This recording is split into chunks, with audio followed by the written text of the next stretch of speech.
यूहन्ना की इंजील और उसका 13वां बाब। ईद फसा से पहले जब यीशु ने जान लिया कि मेरा वो वक्त आ पहुंचा कि दुनिया से रुखसत होकर बाप के पास जाऊं, तो अपने उन लोगों से जो दुनिया में थे जैसी मोहब्बत रखता था आखिर तक मोहब्बत रखता रहा। और जब इबलीस शेमाउन के बेटे यहूदा इस्करियोती के दिल में डाल चुका था कि उसे पकड़वाए, तो शाम का खाना खाते वक्त यीशु ने ये जानकर कि बाप ने सब चीजें मेरे हाथ में कर दी हैं और मैं खुदा के पास से आया और खुदा ही के पास जाता हूं, दस्तरखान से उठकर कपड़े उतारे और रुमाल लेकर अपनी कमर में बांधा। इसके बाद बर्तन में पानी डालकर शागिर्दों के पांव धोने और जो रुमाल कमर में बंधा था उससे पोंछने शुरू किए। फिर वो शिमौन पतरस तक पहुंचा। उसने उससे कहा, ऐ खुदावंद, क्या तू मेरे पांव धोता है? यीशु ने जवाब में उससे कहा, जो मैं करता हूं तू अब नहीं जानता, मगर बाद में समझेगा।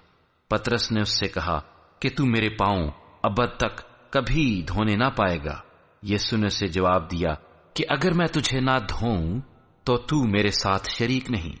शिमौन पतरस ने उससे कहा, ऐ खुदावंद, सिर्फ मेरे पांव ही नहीं बल्कि हाथ और सर भी धो दे। यीशु ने उससे कहा, जो नहा चुका है उसको पांव के सिवा और कुछ धोने की हाजत नहीं, बल्कि सरासर पाक है।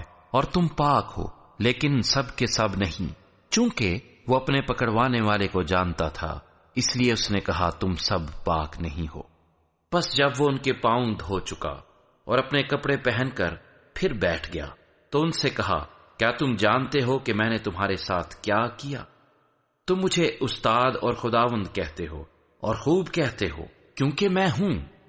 बस जब मुझ खुदावंद और उस्ताद ने तुम्हारे पांव धोए, तो तुम पर भी फर्ज है कि एक दूसरे के पांव धोया करो, क्योंकि मैंने तुमको एक नमूना दिखाया है कि जैसा मैंने तुम्हारे साथ किया है तुम भी किया करो।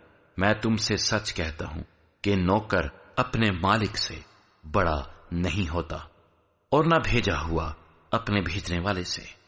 अगर तुम इन बातों को जानते हो तो मुबारक हो, बशर्ते के उन पर अमल भी करो।